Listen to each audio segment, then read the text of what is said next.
Hi, all of you. Welcome to yet another lecture on confusing words. पिछला जो 3 series किया मैंने उसमें confusing words थे, लेकिन वो लेटर ए से थे. कल मैंने आप लोगों को बताया कि लेटर ए वाले वर्ड सब खत्म हो गए हैं. आज हम लोग बी वाले जो confusing words हैं उनके पेयर को आपके साथ डिस्कस करेंगे. बी लेटर वाले वर्ड से. तो इसमें पहला पेयर दिया गया है. फर्स्ट पेयर इज ब्रेक और ब्रेक. अगर पार्ट्स ऑफ स्पीच की बात करें तो दोनों वर्ड, ब्रेक भी नाउन है और दूसरा जो वर्ड है यहाँ पे ब्रेक वो वर्ब के रूप में है. दोनों में यही डिफरेंस है. मीनिंग वाइज भी दोनों डिफरेंट हैं. क्यों? क्योंकि दोनों की स्पेलिंग भी अलग अलग है. तो ब्रेक समथिंग विच स्टॉप्स, किसी चीज़ को रोकने के लिए जो चीज़ ज़रूरत पड़ती है, जिस चीज़ को हम लोग अप्लाई करते हैं, दैट इज़ कॉल्ड ब्रेक. जैसे साइकिल में ब्रेक होता है, मोटरसाइकिल में ब्रेक होता है, कार में ब्रेक होती है, तो वहाँ पे हम लोग वर्ड यूज़ करते हैं break.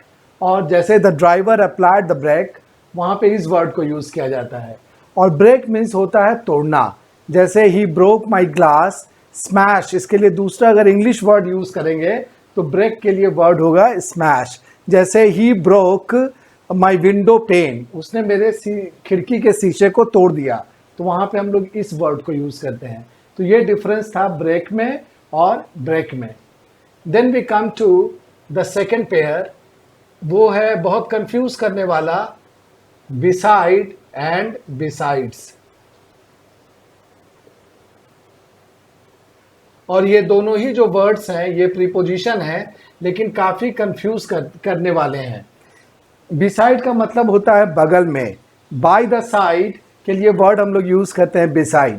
For example, my wife is sitting beside me, मेरी वाइफ मेरे बगल में बैठी हुई है, तो वहाँ पे हम लोग इस वर्ड को यूज़ करते हैं beside को. जबकि बिसाइड्स का मतलब होता है इसके अलावा, के अतिरिक्त. इंग्लिश में अगर हम बोलें तो बिसाइड्स के लिए यूज़ किया जाता है in addition to. For example, मेरे पास स्कूटी के अलावा एक मोटरसाइकिल भी है, तो क्या बोलते हैं? Besides A scooty I have a motorcycle also. तो वहाँ पे हम लोग यूज़ करते हैं वर्ड बिसाइड्स. तो दोनों में ज़रा सा का अंतर है. यहाँ पे एस लगा हुआ है. एस का मतलब ये ध्यान में रखना होगा कि एस है यानी कि प्लूरल है, एक के बाद दूसरी चीज़ इसमें जुड़ी होगी. ये याद करने का तरीका है. Otherwise these two words are very much confusing in themselves. Then we come to third. ये इसमें 3 वर्ड एक जैसे हैं, बाय, बाय और बाय. इसमें से बाय जो है ऊपर वाला ये प्रीपोजिशन है, इसका मतलब होता है द्वारा. जैसे this will be sent by courier, वहाँ पे हम लोग इसको यूज़ करते हैं. थ्रू के लिए, बाय के लिए अगर दूसरा वर्ड यूज़ करें इंग्लिश में तो थ्रू हो सकता है. ये एक प्रीपोजिशन है. बाय एक वर्ब है, इसका मतलब खरीदना. वी बाय वेजिटेबल्स, हम लोग सब्जियां खरीदते हैं, वहाँ पे हम लोग इसको एज ए वर्ब यूज़ करते हैं. और ये जो बाय है ये नाउन है. इसका मतलब अलविदा करने के टाइम में जो बोला जाता है, at the time of departing, वहाँ पे हम लोग वर्ड यूज़ करते हैं बाय. जैसे I say bye to my friends when I depart, वहाँ पे हम लोग इस वर्ड को यूज़ करते हैं बाय. तो तीनों में यही डिफरेंस है, बाय, बाय और बाय में. Now we come to fourth pair. Fourth में there are 2 words again. One is bought and the other is brought. ये दोनों ही वर्ब हैं. और अगर देखा जाए तो वर्ब का ये V2 और V3 हैं. इनका V1 क्या होगा? बॉट जो वर्ड है वो किस वर्ब से बना है? बाय से. और ब्रॉट जो वर्ब है ये बना है वर्ब ब्रिंग से. Buy, bought, bought, V1, V2, V3 and bring, brought. Correct. Buy means खरीदना होता है और उसी से बना हुआ वर्ड है बॉट. V2 या V3 में आप इसको यूज़ कर सकते हो. सेकेंड जो वर्ड है ब्रिंग, ब्रिंग का मतलब लाना, उसी से बना हुआ वर्ड है ब्रॉट। बॉट के लिए अगर दूसरा वर्ड हम यूज़ करेंगे तो परचेज होगा, और ब्रिंग का मतलब तो आप जानते हो, लाना। जैसे I bought a shirt and he brought him to me, उसने उसको मेरे पास लाया। तो वहाँ पे हम लोग लाने के लिए वर्ड यूज़ करते हैं ब्रॉट। तो ये था बॉट और ब्रॉट का difference. Now we come to fifth. इसमें 3 वर्ड्स हैं। First word is border, second is border, and third is broader। ये भी वर्ड्स काफ़ी क्लोज हैं, बट चूंकि स्पेलिंग डिफरेंट है, इसीलिए इनका यूज़ भी अलग है और इनके मीनिंग भी अलग अलग है। फर्स्ट वर्ड इज बॉर्डर, ये एक नाउन है, बॉर्डर भी एक नाउन है, और ब्रॉडर एक एडजेक्टिव है। एडजेक्टिव में ये कॉम्परेटिव डिग्री का एक एडजेक्टिव है। तीनों का मीनिंग डिस्कस करें। बोर्ड एक वर्ड होता है, बोर्ड, बोर्ड मीन्स रहने वाला। रहने के लिए हम लोग वर्ड यूज़ करते हैं बोर्ड, जैसे बोर्डिंग एंड लॉजिंग। तो बोर्डर उसको कहा जाता है वैसे स्टूडेंट को जो किसी स्कूल में दिन भर रहता है, उसके लिए वर्ड यूज़ किया जाता है boarder, a person who lives there for the whole day. Then second word is border. Border means होता है सीमा, ये भी एक नाउन है, सीमा। और थर्ड वर्ड है ब्रॉडर। ब्रॉड मीन्स होता है वाइड, चौड़ा, और उसी का comparative degree broader. Broad means चौड़ा, और ज़्यादा चौड़ा के लिए हम लोग वर्ड यूज़ करते हैं ब्रॉडर। सो बॉर्डर का अगर इंग्लिश वर्ड देखा जाए तो मार्जिन, और ब्रॉडर मीन्स वाइडर, वहाँ पे हम लोग इस वर्ड को यूज़ करते हैं। जैसे he is a day border, और the army was patrolling beside the या along the border, वहाँ पे हम लोग इस वर्ड को यूज़ करेंगे सीमा के लिए। और ब्रॉडर मीन्स वो ब्रॉडर माइंड का आदमी है, वो एक विस्तृत दिमाग का आदमी है, वहाँ पे हम लोग इस वर्ड को यूज़ करते हैं। Then we come to sixth pair. यहाँ पर भी 2 वर्ड्स हैं। फर्स्ट इज बोरो, ये एक वर्ब है, एंड सेकेंड इज बरो, ये एक नाउन है। बोरो मीन्स होता है उधार लेना। टेक लोन के लिए हम लोग वर्ड यूज़ करते हैं बोरो। इसका अपोजिट होता है लेंड। कर्ज लेने के लिए बोरो, और देने के लिए, कर्ज देने के लिए लेंड। तो उसी से बना हुआ वर्ड है। इंग्लिश में अगर इसको यूज़ करें तो टू टेक लोन। और बरो क्या होता है, ज़मीन में जो छेद होता है, ए होल इन द अर्थ, उसके लिए हम लोग वर्ड यूज़ करते हैं बरो। फॉर एग्जाम्पल रैबिट जो होता है वो बरो में रहता है। रैबिट को देखोगे आप, खरगोश को, तो वो ज़मीन में सुराख टाइप का बना लेता है और वही उसका घर होता है, दैट इज़ कॉल्ड बरो। तो यही डिफरेंस है बोरो में और बरो में। Now we come to 7th pair.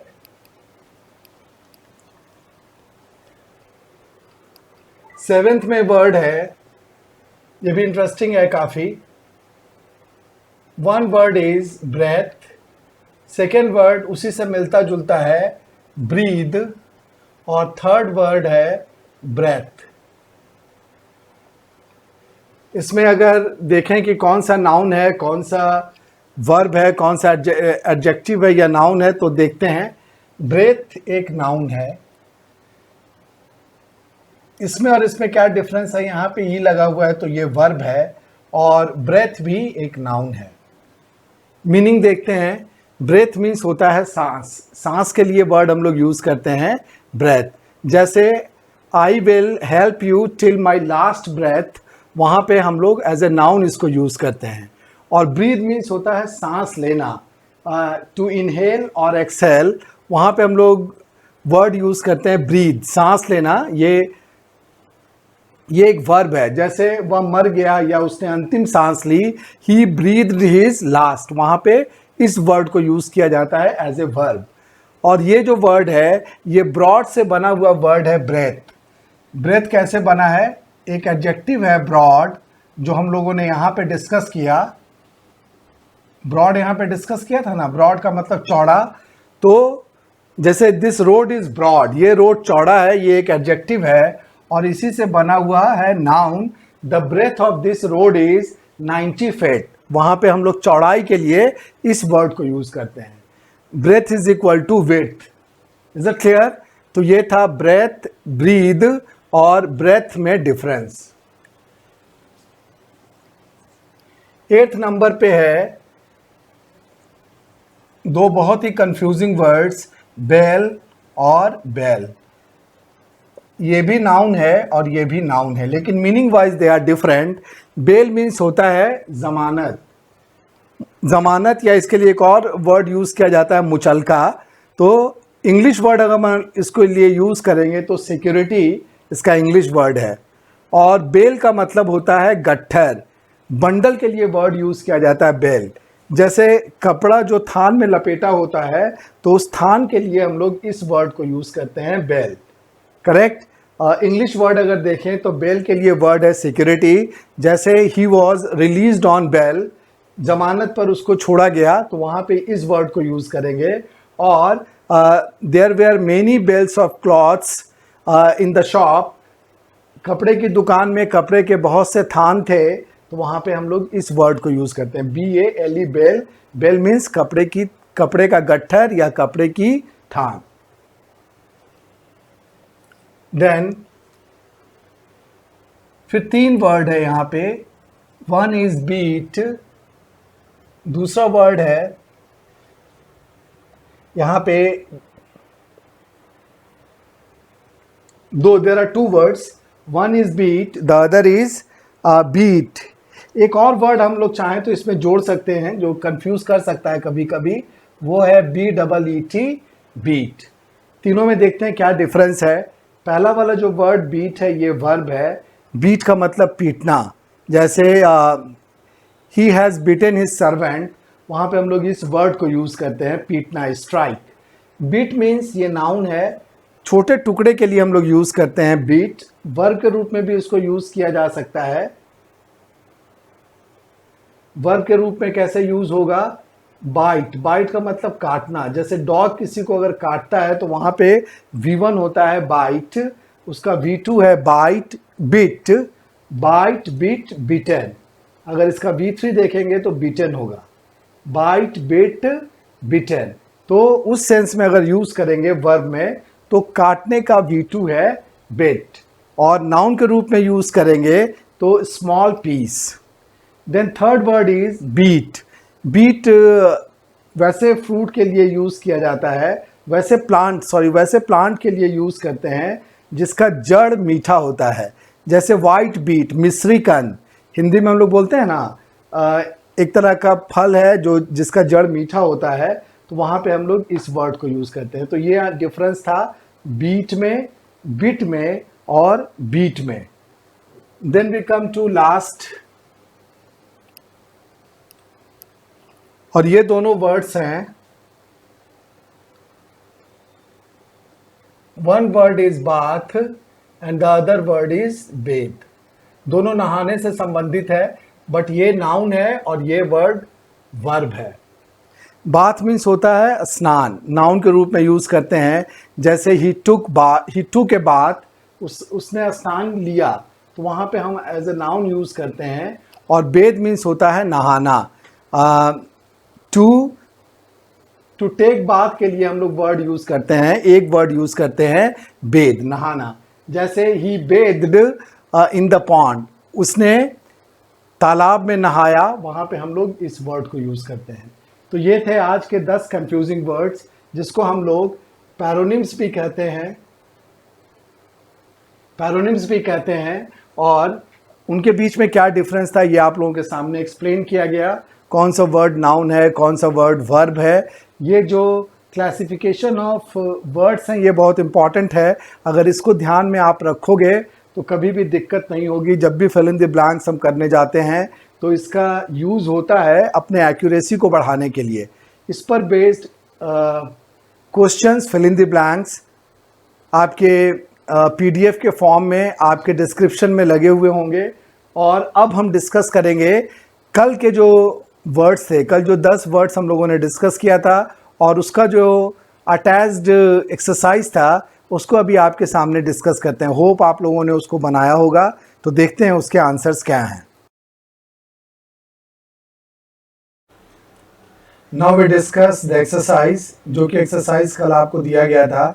ये कंफ्यूजिंग वर्ड्स के पार्ट 3 से रिलेटेड एक्सरसाइज है। नोट इट, ये जो एक्सरसाइज है फिल इन द ब्लैंक्स का, this exercise is based on the part 3 of the series beginning with A. पहला question था इसमें, Google is wonderful in the sense that it gives you dash in almost all spheres of life. Google wonderful है, अद्भुत है इस माने में कि ये आपको आपके जीवन के सभी पहलू में सहायता करता है। सहायता के लिए क्या वर्ड हम लोग जानते हैं? हम लोग वर्ड डिस्कस किए थे कि असिस्टेंस होता है, so the answer is assistance. Then question number 2, we must be ready for struggle in this competitive world. इस प्रतिस्पर्धात्मक दुनिया में संघर्ष के लिए हम लोगों को तैयार रहना चाहिए। क्योंकि as there is no dash to hard work. क्योंकि कड़ी मेहनत का कोई विकल्प नहीं है। विकल्प के लिए आपको ध्यान होगा कि हम लोगों ने वर्ड कौन सा बताया था? ऑल्टरनेटिव। ऑल्टरनेटिव मीन्स विकल्प, या इसके लिए दूसरा वर्ड होता है substitute. Then question number 3, majority of people dash their faith in their religion. अधिकांश लोग क्या करते हैं? अपने धर्म में अपने धर्म के प्रति अपने विश्वास को जताते हैं या उस पर जोर देते हैं। तो जोर देने के लिए वर्ड था affirm, so the answer should be affirm. Question number 4, the all pervasive corruption in our society dash us। यहाँ पे एक अच्छा वर्ड यूज किया गया है, परवेसिव। परवेड मीन्स होता है चारों तरफ फैलना, और ऑल परवेसिव जो यहाँ पे यूज किया गया इसका मतलब होता है सर्वव्याप, ऑल परवेसिव। तो हमारे समाज में जो सर्वव्याप्त भ्रष्टाचार है वो हम लोगों को दुखी करता है, परेशान करता है या पीड़ित करता है। उसके लिए वर्ब के रूप में वर्ड हमारे पास है एल, AIL। और जो दूसरा वर्ड यहाँ पे है एल, उसका मतलब मैंने कल डिस्कस किया था, वो नाउन है और बियर के लिए हम लोग उसको यूज करते हैं। So the correct answer is L. Question number 5, he has married 6 times and has 32 children dot dash. उसने 6 बार शादियां की और कुल मिला जुलाकर उसके 32 बच्चे हैं। तो कुल मिला जुलाकर के लिए जो वर्ड था वो था ऑल टुगेदर, ALTOGETHER। इसीलिए मेरा आंसर होगा यहाँ पे all together. Then question number 6, thanks to the correct diagnosis and treatment by the doctor. कोई डॉक्टर था जिसने सही डायग्नोसिस किया और सही इलाज किया, उसी की वजह से मेरे जो पड़ोसी हैं, my neighbour is now all right, वो पूरी तरह से सही हैं, दुरुस्त हैं। सो द आंसर इज ALL वाला होगा यहाँ पे, ऑल राइट। क्योंकि पहला जो वर्ड है कल मैंने बताया था आप लोगों को कि वो वर्ड ग्रामेटिकली गलत है। ALRIGST as such is no word. So the answer is all right. Next, question 7. He poses to be and dash but is very wicked at heart. वो दिखावा करता है कि वो बहुत भला आदमी है, एक तरह से भगवान का दूत है, लेकिन अगर वास्तव में देखा जाए तो वो दिल से बहुत ही दुष्ट व्यक्ति है। तो भगवान के दूत के लिए कौन सा वर्ड यूज किया गया था? Angel. So the answer is ANGEL। Question 8, initially people liked her but after some time they were taken aback by her dash। यहाँ पे देखते हैं 2 वर्ड यहाँ पे यूज किया गया है। एक तो इनिशियली, इनिशियल का मतलब होता है शुरू का, इनिशियली का मतलब शुरुआती समय में, शुरू में। और एक और वर्ड यहाँ पे फ्रेज बल्कि यूज किया गया है, टेक एबैक। टेक एबैक का मतलब होता है अचंभित हो जाना, उसके लिए हम लोग वर्ड यूज करते हैं टेक एबैक। तो शुरू में तो लोग उसको पसंद करते थे, लेकिन कुछ ही समय के बाद लोग भौचक्के रह गए उसके अजीबोगरीब व्यवहार को देख के। अजीबोगरीब व्यवहार के लिए वर्ड है ANTIC। एंटिक वर्ड हम लोगों ने यूज किया था बहुत पुरानी चीजों के लिए। So the answer must be antic, ANTIC। Then second last question, question number 9। Handmade items are sold at a premium for it involves the skill and hard work of and dash full stop। हस्त निर्मित जो वस्तुएं होती हैं, mind it, English word का Hindi translation भी मैं अच्छे तरीके से करता हूं और इस पर भी आप ध्यान रखेंगे ताकि आपकी हिंदी भी साथ में हिंदी में भी सुधार हो। हैंडमेड के लिए एक तो कॉमन लैंग्वेज में अगर बात की जाए तो हाथ से बना हुआ, लेकिन अगर अच्छी हिंदी का इस्तेमाल करें हम तो हैंडमेड का मतलब होता है हस्त निर्मित। तो हस्त निर्मित जो वस्तुएं होती हैं वो थोड़ा ज़्यादा दाम पर बिकती हैं। सेल एट ए प्रीमियम यहाँ पे एक फ्रेज के रूप में यूज़ किया गया है। अगर किसी चीज़ में थोड़ा दाम और जोड़कर बेचा जाए तो हम कहते हैं सेल एट ए प्रीमियम। तो महंगी बिकती हैं, क्यों? क्योंकि इसमें जो बनाने वाला होता है उसका स्किल, उसका गुण छुपा होता है, साथ ही साथ उसकी कड़ी मेहनत भी छुपी हुई होती है। तो वहाँ पे हम लोग वर्ड यूज करते हैं आर्टिसन। क्यों? क्योंकि आर्टिसन के बारे में डिस्कस किया गया था कि हाथ से बनाने वाले जो कारीगर होते हैं, हैंडीक्राफ्ट्स वाले, उनको हम लोग कहते हैं artisan. So the answer is ARTISN। और लास्ट क्वेश्चन है, the panellist remark is quite dash. यहाँ पे स्पेलिंग एरर थोड़ा हो गया लगता है, टाइपिंग एरर है। It should be QUITE। ये वाला वर्ड भी हम लोग डिस्कस करेंगे। जो वर्ड पहले लिखा गया था वो QUIET था, उसका मतलब होता है शांत, बट यहाँ पे जो वर्ड है क्वाइट, क्वाइट मीन्स बिल्कुल। तो पैनल के जो मेंबर थे, पैनल बनता है ना जैसे टीवी में जो डिस्कशन होता है आजकल, उसमें पैनल बनाया जाता है जिसमें 4-5 लोग किसी टॉपिक पे डिस्कस करते हैं। उसमें से किसी एक के बारे में कहा गया है कि उनकी टिप्पणी जो थी वो बिल्कुल सही थी, उपयुक्त थी।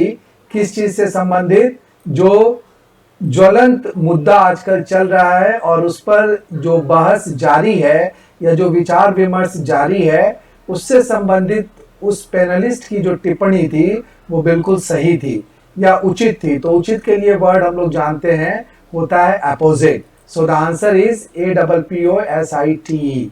तो ये था डिस्कशन पार्ट 3 से रिलेटेड एक्सरसाइज का। आप लोगों ने भी इसको सॉल्व किया होगा। जहां पर अगर कोई डाउट रहा होगा तो इस एक्सप्लेनेशन के बाद उम्मीद है कि वो क्लियर हो गया होगा। अगर फिर भी कोई डाउट आपके दिमाग में रहता है तो मैं बार बार कहता हूं कि कमेंट बॉक्स में आप लिख कर पूछ सकते हैं। हालांकि मुझे उम्मीद है कि जिस तरह से एक्सप्लेनेशन आपको दिया जा रहा है तो कोई डाउट दिमाग में रहना नहीं चाहिए, बट स्टिल अगर कोई क्वेश्चन आपका गलत हो जाता है तो you have got all the right to ask for clarification.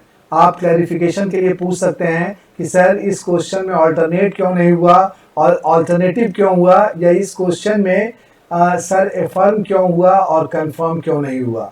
अगर ऐसा करेंगे तो आपकी एक्यूरेसी दिन पर दिन लगातार बढ़ती जाएगी।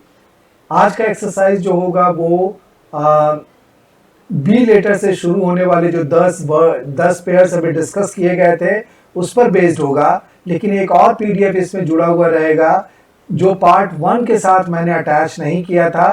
तो वो जो PDF होगा वो पार्ट 1 से रिलेटेड एक्सरसाइज है। एक बार आप पार्ट 1 को फिर से देख लीजिएगा और इस एक्सरसाइज को करने की कोशिश कीजिएगा। कल दोनों ही एक्सरसाइज मैं फिर आप लोगों के कन्वीनियंस के लिए डिस्कस करूंगा। आज वाला बी वाला और ए के पार्ट 1 वाला। इसी के साथ आज के सेशन को समाप्त करता हूं। उम्मीद है आपको ये सेशन पसंद आया होगा। कल फिर मिलेंगे एक नए सीरीज के साथ, एक नए डिस्कशन के साथ। Till then, good bye.